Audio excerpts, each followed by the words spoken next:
आदिज्योति बन्यो परंज्योति बन्यो आदिज्योति बन्यो परंज्योति बन्यो प्रभु ज्योति बन्यो ನನ್ನ ಪರಂಜ್ಯೋತಿ बन्यो ಮಂಟೇದ ಲಿಂಗು बन्यो ಮಂಟೇದ ಒಡೆಯ बन्यो ಅಯ್ಯಪ್ಪದವ ನಾಡೋ ನಾಲ್ಗೆ ಮ್ಯಾಲೆ ಒಂದೊದಗೋ ಧರ್ಮ गुरुवे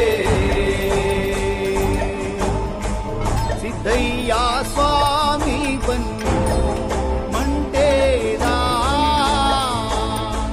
लिंगय्य नीवे बन्यो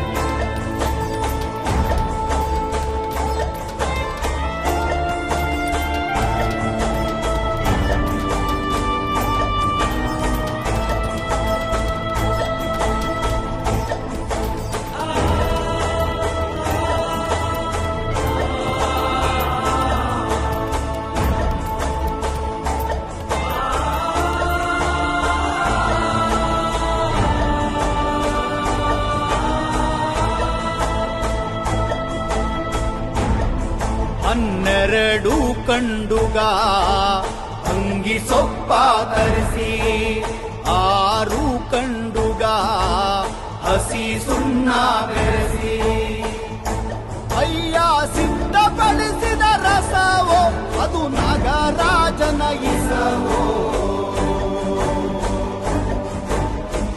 ಸಿದ್ದಯ್ಯ ಸ್ವಾಮಿ ಬನ್ಯೋ ಮಂಟೇದ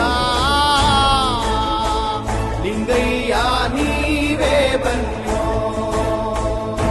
ಅಯ್ಯ ಬಾರದ ಪಾವಾಡಕ್ಕೆಲ್ಲ ಒಂದೊದಗೋ ಘನ ನೀಲಿ सिद्धय्य स्वामी बन्यो पावाड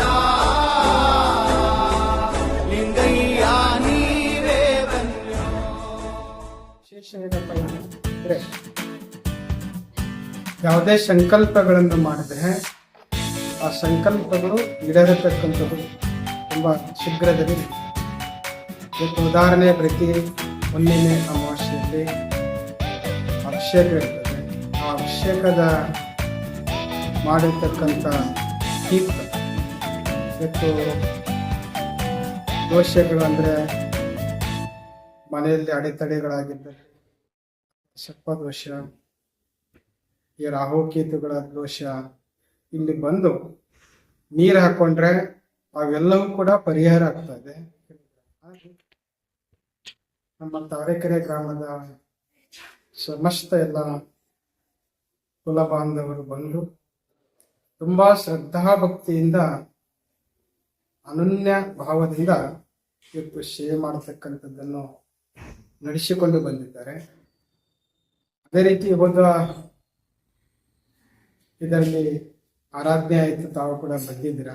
ಅದನ್ನು ಇವ್ರ ಹೆಸರು ಮಲ್ಲಿಕಾರ್ಜುನ ಸ್ವಾಮಿ. ಇದು ಅವರ ದೀಕ್ಷೆ ತಗೊಂಡ್ಮೇಲೆ ಬಂದಿದ್ದು ನಾವು. ಇದಕ್ಕಿಂತ ಮುಂಚೆ ಅವ್ರ ಹೆಸರು ಆಂಜನೇಯಪ್ಪ. ಈ ದೀಕ್ಷೆ ಮಲ್ಲಿಕಾರ್ಜುನ ಸ್ವಾಮಿ ಕಾಳಪ್ಪ ಅಂತ ತಪ್ಪಾಗಿ ಕಾಳಪ್ಪ ಸ್ವಾಮಿ.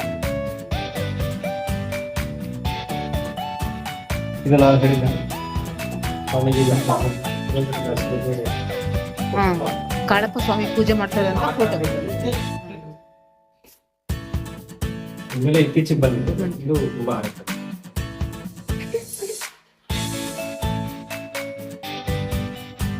ಸ್ವಾಮೀಜಿ ನೀವು ಇದು ಎಷ್ಟನೇ ಮಂತ್ ತಂದವ್ರೀಗ ಈ ಮಠಕ್ಕೆ ಎಷ್ಟನೇ ಮಂತ್ ತಂದವ್ರು ನೀವು? ನಾವು 6ನೇ ತಲೆ ಅಂದ್ರೆ ನಮ್ಮ ಶಾಸ್ತ್ರ ತಾತ ಇವರು.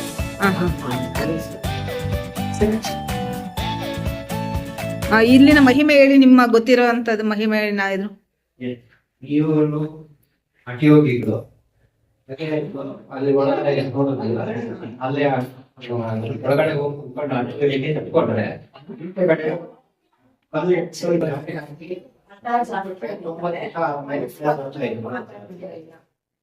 ಬೇರೆ ಬರ್ತಾರೆ. ಮೇಲೆ ಬಂದ ಮೇಲೆ ಭಕ್ತಾದಿಗಳು ಬಂದಾಗ ಆಯ್ತಪ್ಪ ಇದು ತಗೊಂಡು ಮಾಡ್ತಾ ಇದ್ರು. ಆಗೋ ಪರಿಹಾರವನ್ನು ನಾನು ಮಾಡ್ತೀನಿ, ಪ್ರಾರಬ್ಧ ಕರ್ಮವನ್ನ ನೀವೇ ಅನುಭವಿಸಬೇಕು ಅಂತ ಕೂಡ ಹೇಳಿ ಕಳಿಸ್ತಾ ಇದ್ರು. ಎಲ್ಲರಿಗೂ ಒಳ್ಳೇದಾಗ್ತಾ ಇತ್ತು. ಅದೇ ರೀತಿ ಈಗಲೂ ಮುಂದುವರ್ಕೊಂಡು ಬಂದಿದೆ, ಈಗೂ ಹಂಗೆ ಆಗ್ತಾ ಇದೆ. ಅಮ್ಮ, ಇಲ್ಲಿ ಕಾಳಪ್ಪ ಸ್ವಾಮಿ ಮಠಕ್ಕೆ ನೀವು ನಡ್ಕೊಂಡು ಹೋದ್ಮೇಲೆ ನಿಮ್ಗೆ ಆಗಿರುವಂತ ಅನುಭವಗಳೇನಮ್ಮ? ನನಗೆ ಆರೋಗ್ಯದಲ್ಲಿ ಸ್ವಲ್ಪ ವ್ಯತ್ಯಾಸ ಇತ್ತು, ಅದೆಲ್ಲ ಚೆನ್ನಾಗಿದೆ. ಮಗನಿಗೆ ಒಳ್ಳೆ ಜಾಬ್ ಆಗಿದೆ. ನಾವು ಹೊರಗಡೆ ಇರೋದು ಇಲ್ಲಿಂದ ನೀವು ಯಾವ ಊರಲ್ಲಿ? ನೆಲಬೇಟಲ್ಲಿ. ಈ ಕೆಲ್ಸದ್ದು ಅಲ್ಲಿ ಸ್ವಲ್ಪ ಎಕ್ಸ್ಚೇಂಜ್ ಆಗ್ಬೇಕಿತ್ತು. ಅದು ಕೇಳ್ಕೊಂಡಿದ್ದು 1 ವರ್ಷದಿಂದ ಆಗುತ್ತೆ ಅಂತಿದ್ರು. ಆಮೇಲೆ ಇನ್ನೇನು ನೆಕ್ಸ್ಟ್ ತಿಂಗಳು ಇನ್ನೊಂದು ತಿಂಗಳಷ್ಟರಲ್ಲಿ ಆಗ್ಬಿಡುತ್ತೆ ಅಂದ್ರು. ನಾವು ಅದೇ ಅನ್ಕೊಂಡಿದ್ವಿ, ಒಂದ್ ಸ್ವಲ್ಪ ಅದೇ ಮಠಕ್ಕೆ ಒಂದ್ ಸ್ವಲ್ಪ ಇದು ಮಾಡೋಣ ಅಂತ. ಇದಾದ್ಮೇಲೆ ನಾನು ಮಾಡ್ತೀನಿ ಅಂತ ಅನ್ಕೊಂಡೆ. ಈಗ ಹೂ ಕೊಟ್ಟಿದ್ದಾರೆ ಅಲ್ಪ, ಇನ್ನ ನಾವೇನು ಮಾತಾಡಂಗಿಲ್ಲ. ಇವಾಗ ನೀವು ಬಂದು ಕೇಳ್ಕೊಂಡಾದ್ಮೇಲೆ ಹೂ ಕೊಡ್ತಾ ಇಲ್ಲಿ? ಕೊಟ್ಟಿದ್ದಾರೆ. ಅದೇ ವಿಷಯನೇ ಅವ್ರು ಬೇರೆಯವ್ರನ್ನ ಯಾರನ್ನೂ ಮಾತಾಡಿಸ್ತಿದ್ರು. ನಾನು ಅದೇ ವಿಷಯ ಹೇಳಿದೆ, ಹೇಳಿದ ತಕ್ಷಣನೇ ಬಿತ್ತು. ಹಂಗಾಗಿ ಇನ್ನೇನ್ ಮಾತಾಡಂಗಿಲ್ಲ ಮುಂದಕ್ಕೆ. ಕೆಲಸ ಆಗೇ ಆಗುತ್ತೆ. ಹಾಗೆ ಆಗುತ್ತೆ. ಅಂತ ಬ್ಯಾಂಗ್ಳೂರಿಂದ ಬಂದಿದ್ದೀನಿ. ಇಲ್ಲಿ ನಾನು ಸುಮಾರು ವರ್ಷದಿಂದ ಬಂದಿದೀವಿ. ಇಲ್ಲಿ ಬಂದ್ರೆ ಏನ್ ಬೇಕಾದ್ರೂ ಏನೇ ಪ್ರಾಬ್ಲಮ್ಸ್ ಇದ್ರು ಎಲ್ಲ ಸಾರ್ಟ್ ಔಟ್ ಆಗುತ್ತೆ ಅನ್ನೋದೊಂದು ಸ್ಪಿರಿಟು, ಪಾಸಿಟಿವ್ ಎನರ್ಜಿ ಅನ್ನೋದೊಂದು ಬಂದೇ ಬರುತ್ತೆ. ಸೊ ಇಲ್ಲಿ ಬಂದ್ಮೇಲೆ ನನ್ನ ಮಗಳು ಹುಟ್ಟಿದ್ಲು. ನಮ್ಗೆ ಆ ಒಂದು ಭರವಸೆ ಮೇಲೆ ಏನೇ ಸುಸ್ತಾದ್ರೂ, ಏನೇ ಕಷ್ಟ ಇದ್ರು, ಏನೇ ಪ್ರಾಬ್ಲಮ್ಸ್ ಇದ್ರು ಎಲ್ಲಾನು ಸಾರ್ಟ್ ಔಟ್ ಆಗುತ್ತೆ. ಆ ಭಗವಂತನಿಗೆ, ಅಜ್ಜಯ್ಯ ತಾತಾಗೆ ನಾನು ಸದಾ ಚಿರಋಣಿ ಆಗಿರ್ತೀನಿ. Thank you ma'am. ಅಪ್ಪಾಪುರದಲ್ಲಿ ನಮ್ ಸುಮಾರು ಜನ ಇಲ್ಲಿ ಬರ್ತಾರೆ. ನಾವು ಅಲ್ಲಿ ಆಗ್ತಾ ಬರಕ್ ಹೋಗುವಾಗ ನಮ್ ತಂಗಿ ಹುಷಾರಿಲ್ಲ ಅಂತ ಹೇಳಕ್ಕೆ ಸುಮಾರು ಕಡೆ ಓಡಾಡಿದೀವಿ. ವಾಸ ಅಲ್ಲಿ 9 ತಿಂಗಳು ಆಯ್ತು. ಅದಕ್ಕೆ ಇಲ್ಲಿ ಅಜ್ಜಯ್ಯಂದು ದೇವಸ್ಥಾನ ಇದೆ, ಬನ್ನಿ ಹೋಗೋಣ ಅಂತ ಅಂದ್ರು. ಅದಕ್ಕೆ ನಮ್ಮ ಪಕ್ಕದ ಮನೆಯಲ್ಲಿ ಕರ್ಕ ಬಂದ್ರು. ಅದಕ್ಕೆ ಇಲ್ಲಿ ಬಂದ್ವಿ. ಇಲ್ಲಿ ಕುತ್ಕೊಂಡಿದ ತಕ್ಷಣ ಅಮ್ಮ ಅಪ್ಪ ಒಳಗಡೆನೆ ಹೋಗ್ಬಿಡ್ತು. ಈಗ ಬೇರೆಯವರು ಒಳ್ಳೆ ಅನುಭವದಿಂದ ನಿಮ್ಗೂ ಅವ್ರ ನಮಗೂ ಒಳ್ಳೇದಾಗ್ಬೋದು ಅಂತ ನಾವು ಇಲ್ಲಿ ಬಂದ್ವಿ. ಆಗುತ್ತೆ ಅನ್ನೋ ನಂಬಿಕೆ ಇದೆ ಅಮ್ಮ ಇವಾಗ ಹೂ ಕೊಟ್ಮೇಲೆ? ಕೊಟ್ಟಿದ ತಕ್ಷಣನೇ ಬಂದು ಈ ಸನ್ನಿಧಾನಕ್ಕೆ ಮಠಕ್ಕೆ ಬಂದ ತಕ್ಷಣ ಏನೋ ನಮ್ದು ಏನೋ ತರ ಭಾವನೆ ಇದೆ.